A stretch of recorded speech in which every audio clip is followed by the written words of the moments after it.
छठ पूजा का तीसरा दिन, जिस दिन संध्या अर्घ पड़ता है, जिस दिन पहला अर्घ पड़ता है शाम के टाइम पे सूर्य देव को, इस दिन की सारी विधि, प्रसाद किस प्रकार से बनाना है, दौरा कैसे सजाना है यानी कि डाला कैसे सजाना है, सूप में कौन कौन से फल, कौन कौन सी सामग्री लेनी है, दौरा में और क्या विशेष चीज़ लेकर जाना है जो कि वहाँ घाट पे काम में आता है, और उसी के साथ व्रतिन को क्या क्या वहाँ लेके जाना होता है, किस विधि से अर्घ दिया जाता है, सारी बातें इस वीडियो में हम आप सभी के साथ शेयर करेंगे, संपूर्ण विधि और नियम। तो वीडियो को फुल वॉच करिएगा। छठ पूजा का जो तीसरा दिन है, जिस दिन पहला अर्घ पड़ेगा, वो साल 2024 में पड़ रहा है 7 नवंबर को, दिन होगा गुरुवार।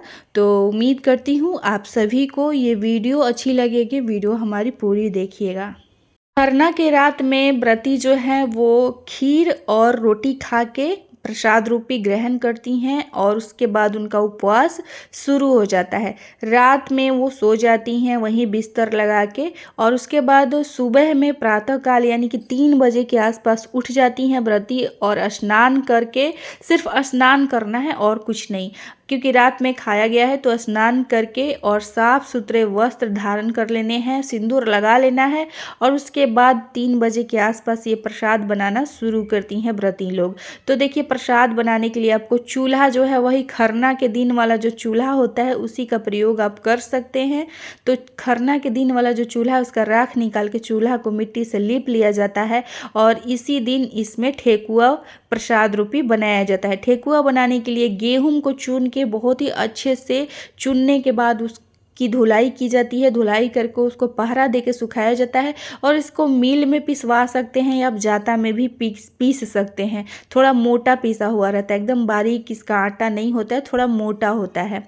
तो इस प्रकार से ये आटा तैयार होकर आता है, जिसमें घी मिलाया जाता है, शुद्ध घी, और शुद्ध घी मिला के मोयन बनाया जाता है, मतलब इसको मोमियाया जाता है, और उसके बाद इसके अंदर गुड़ को पिघला के, गर्म पानी में गुड़ रखने के बाद पिघल जाता है, तो पिघला के और इसमें मतलब जितना मीठा रखना है ठेकुआ को उस प्रकार से इसमें मिलाया जाता है। कुछ नारियल, ड्राई फ्रूट्स भी अगर आप ऐड करना चाहें, इलायची वगैरह, लौंग वगैरह, तो आप कर सकते हैं ठेकुआ में। और इस प्रकार से ये सारी चीज़ें ठेकुआ का मिक्सचर तैयार किया जाता है, यानी कि उसका आटा तैयार किया जाता है, और उसको सांचा आता है जिसको हमारे यहाँ अगरौटा बोला जाता है। अगरौटा के ऊपर थोड़ा सा घी लगा के, शुद्ध घी में आम की लकड़ी जला के चूल्हे में, और ये ठेकुआ बनाया जाता है। बहुत ही अच्छे से ठेकुआ बनाया जाता है। तो सुबह मतलब सूरज निकलते निकलते लगभग ये जो प्रसाद है वो व्रती लोग बना लेती हैं।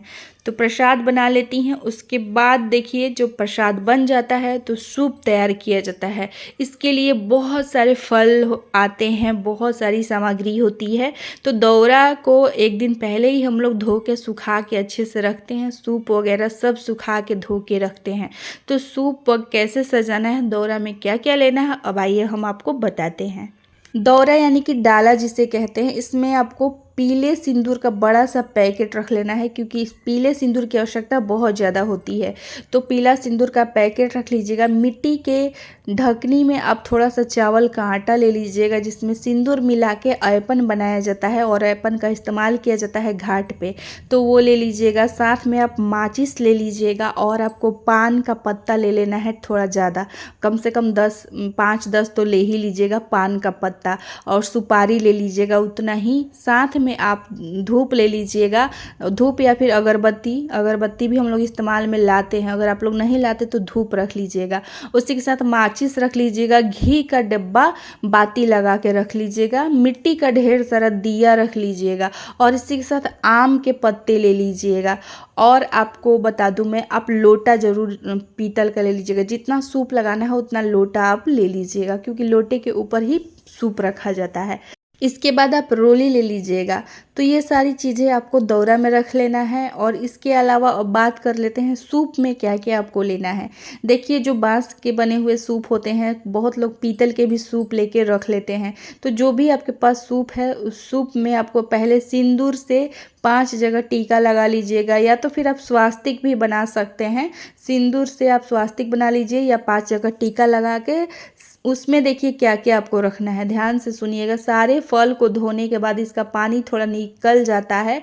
तो इसमें फल कौन कौन से डालने हैं, सबसे पहले पत्तों वाली की बात कर लेते हैं, जो जिसमें पत्ते होते हैं। जैसे कि हल्दी, आपको कच्ची हल्दी लेनी है पत्ता सहित, गाजर लेना है पत्ता सहित, मूली लेना है आपको पत्ता सहित, अनानास लेना है आपको पत्ता सहित, और सूथनी लेना है, पत्ता उसमें नहीं रहता है, सूथनी, सरकंद, आंवला, कोहड़ा, और सेव, केला, संतरा, और साथ में आपको ले लेना है नारियल। यहाँ पे देख सकते हैं आप लोग, बड़ा सा नारियल है, बड़ा वाला नींबू जिसको गागर बोलते हैं, यहाँ पे आप देख सकते हैं रखा हुआ है इस ये पीले पीले बड़े बड़े से थाली में। और आपको अमरूद ले लेना है, और सेव बता चुकी हूँ, अनानास बता चुकी हूँ।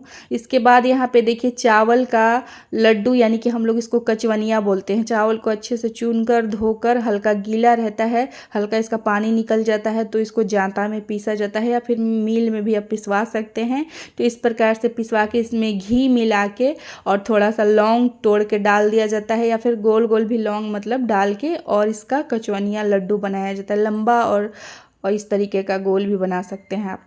अब इसमें देखिए क्या क्या, सूप में पहले स्वास्तिक बना के 5 जगह टीका लगाने के बाद इसमें देखिए गन्ना रखा हुआ है, और सारे जो पत्ते वाले हल्दी, मूली और गाजर, और साथ में जंगली बैर आता है, मको होता है, वो भी डाला जाता है। उसके बाद देखिए इसमें डाला जाता है एक माला, मतलब जो गले में बच्चों के डाल सके वैसा माला, जो बने हुए आते हैं ना, उस तरीके के माला इसमें आपको दिख जाएगा वीडियो में कहीं, तो माला वैसा आपको ले लेना है। और साथ में एक फूल का भी माला हर सूप पे डाला जाता है, गेंदे का फूल का या फिर चमेली का, जो भी फूल का माला मिले तो माला ले लीजिएगा। साथ में इसमें ब्लाउज का पीस या फिर आप साड़ी भी छठी मैया को आप चढ़ा सकती हैं। और साथ में देखिए पानी फल होता है, कच्चा बादाम होता है, यानी कि जो कच्चा बादाम आता है छिलके के साथ, वो बादाम आपको चाहिए।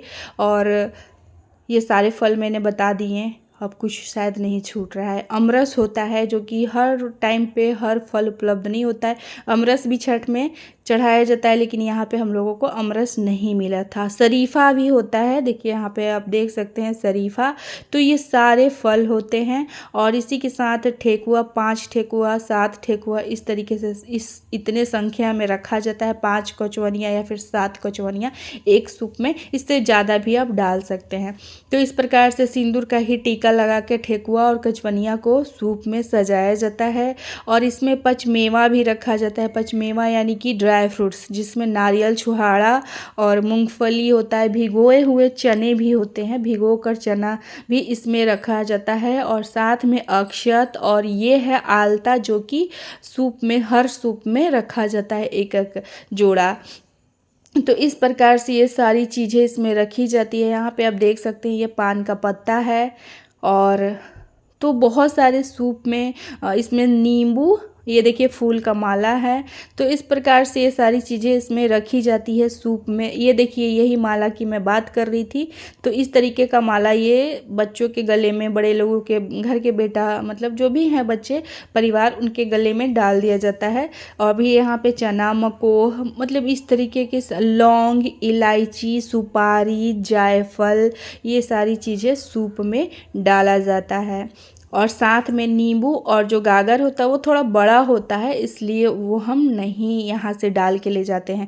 थोड़ा बड़ा होता है तो सूप में, दौरा में वो सारा चीज़ नहीं जाएगा, तो वो घाट पे जाने के बाद वो सारी चीज़ें हम डाल देते हैं। और देखिए यहाँ पे ये जो ढकनी में आप देख रहे हैं, इसमें ड्राई फ्रूट रखा गया है। तो ऐसे भी आप खुले भी आप सूप में डाल सकते हैं ड्राई फ्रूट। यहाँ पे आप देख सकते हैं हर सूप पे एक ढकनी में ड्राई फ्रूट रखा हुआ है। तो इस तरीके से भी आप रख सकते हैं, अपने रखने के ऊपर है। तो इसी प्रकार से सूप सजा के और दौरा में रख दिया जाता है, और उसको किसी बड़े से कॉटन के कपड़े से बांध लिया जाता है अच्छे से, सारे सूप को सजा के सेपरेट करके, और घाट पर लेकर जाते हैं। और साथ में गन्ना लेकर जाते हैं। देखिए बहुत जगह पे गन्ना को काट के लेके जाया जाता है सूप में ही रख के, और बहुत लोग कंधे पे गन्ना, 5 गन्ना लेके जाते हैं। तो इस प्रकार से ये सारी चीज़ें लेकर घाट पे जाते हैं। अब बात कर लेते हैं बर्ती को किस तरीके से घाट पे जाना चाहिए। देखिए जो दौरा लेके चलते हैं उनके पीछे ही बर्ती को रहना चाहिए, कभी भी दौरा के आगे नहीं बर्ती को जाना चाहिए। और जो बर्ती होती हैं उनको कभी भी स्लीपर, सैंडल पहन के नहीं जाना चाहिए घाट तक, चाहे पाँव गाड़ी से जाए चाहे गाड़ी से जाए, उनको खाली पैर ही जाने चाहिए और उनको हाथ में एक लोटा ज़रूर रख लेना चाहिए।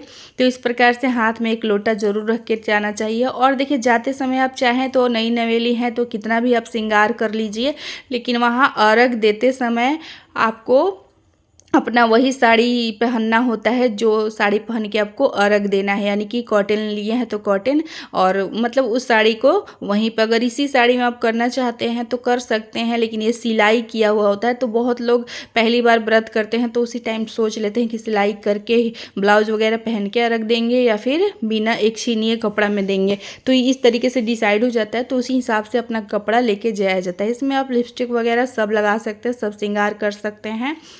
और दातुन भी लेके जाना चाहिए। बर्तन को क्या क्या लेके जाना चाहिए बता देती हूँ। अपने लिए एक सेट कपड़ा और साथ में दातुन करने के लिए आम का दातुन लेके जाया जाता है।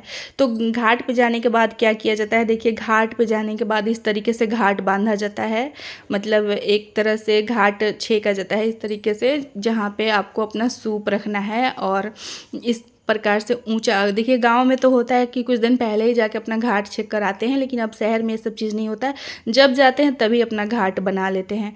तो इस तरीके से जाने के बाद वहाँ पे गोल गोल मिट्टी करके घाट बनाया जाता है और वहाँ पे दौरा में से सारे सूप को निकाल के रख दिया जाता है। सूरज शाम का जो पहला अर्घ होता है उस टाइम पे सूरज पश्चिम की ओर होते हैं, तो जो सूप है वो पश्चिम की ओर ही रखना चाहिए।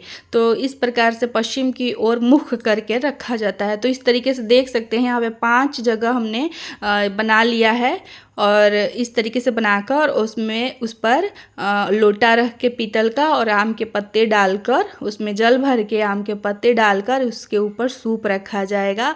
और सूप में जो नींबू है बड़ा वाला और अनानास है और नारियल है वो सब डाल दिया जाएगा। और ब्लाउज का पीस भी इसमें हम लोग डालते हैं। बहुत लोग छठी मैया को साड़ी भी अगर चढ़ाना चाहते हैं तो यहाँ पे इसमें साड़ी भी रख लिया जाता है। तो इस प्रकार से सारा सूप रेडी कर लिया जाता है और इसमें 2-2 दिया जलाया जाता है, मिट्टी का दिया और घी। देखिए यहाँ पे हमारे दौरा में आप देख सकते हैं, तो वो आपको रख लेना है। तो इस प्रकार से देखिए दोनों तरफ दिया जलते रहता है और कुछ देर बैठते हैं। फिर जो बरती हैं वो दातुन करती हैं और दातुन करने के बाद कपड़ा वगैरह चेंज करके अर्घ देती हैं। अर्घ देखिए, हाँ एक चीज़ और मैं आपको बताना भूल जा रही हूँ, बहुत सारी चीज़ें होती है ना। अर्घ दिलवाने के लिए आपको गाय का दूध चाहिए, तो गाय का दूध भी आपको लेकर आना चाहिए घाट पर। गाय के दूध से ही अर्घ दिलवाया जाता है। और जो नारियल है और जो गागर होता है इनको भी, अनानास को भी टीक लिया जाता है सिंदूर से। और सिंदूर से टीकने के बाद जो बर्तिन है वो लोग अपना थोड़ा देर बैठती हैं, गीत वगैरह गाती हैं। उसके बाद आम के दातुन से दातुन करती हैं और उसके बाद फिर वस्त्र बदल के, और जो अर्घ देने वाला वस्त्र होता है वो पहन लेती हैं। और उसके बाद अगर घर में कर रही हैं तो इसी विधि से किया जाता है, वस्त्र अपना बदल के और फिर नदी है या घर है जो भी है जहाँ भी है वहाँ पे डुबकी लगा के सर भिगो के स्नान कर लेते हैं। इस तरीके से देखिए स्नान, मतलब यहाँ पानी कम है ना, ये फल्गु नदी है तो थोड़ा पानी कम है तो ये करना पड़ता है। तो स्नान कर लेने के बाद हाथ पे ऐपन लगाया जाता है, ऐपन, और फिर सिंदूर से 5 जगह से टीका लगाया जाता है और इस पे पान, सुपारी और फूल और सिक्का रखा जाता है हाथ पे और थोड़े से अक्षत। और रखने के बाद थोड़ा सा, जो अगर महिला है तो उनके मांग भर दी जाती है और पुरुष है तो उनको तिलक कर दिया जाता है रोली से। और इस प्रकार से ये सारी चीज़ें हाथ पे रखने के बाद सूप रखा जाता है और सूप रख के 5 बार सूर्य के तरफ घूमकर 5 बार अर्घ, मतलब दूध गिराते हुए अर्घ दिलवाया जाता है। इसके बाद यहाँ से सभी लोग अपने घर चले जाते हैं, क्योंकि रात भर कोई भी घाट पे नहीं टिकता है, तो सभी लोग घर चले जाते हैं। घर जाने के बाद जो सूप है उसमें से सारे प्रसाद निकाल के दूसरे प्रसाद रखे जाते हैं और सुबह में व्रती को फिर से घाट पर आना होता है सूर्य निकलने से पहले। तो घाट पे नए प्रसाद सारे सूप में सजा के वापस से सारी प्रक्रिया वही होती है, उसी तरीके से सजाया जाता है, उसी तरीके से सारी चीज़ों को लेके वापस फिर से घाट पे आया जाता है और वैसे ही दिया जला के रखा जाता है। फिर व्रती सुबह में भी दातुन वगैरह करके और उसी तरीके से उगते हुए सूरज को अर्घ देते हैं। दूध की आवश्यकता होती है, दूध से अर्घ दिलवाया जाता है। और दिलवाने के बाद जब पूजा मतलब अर्घ समाप्त हो जाता है तो इस तरीके से देखिए 5 जगह मिट्टी से वेदी बना के मतलब 5 जगह और फूल और प्रसाद चढ़ा दिया जाता है, देख सकते हैं यहाँ पे, क्योंकि अब पूजा जो है वो समाप्त हो चुकी है।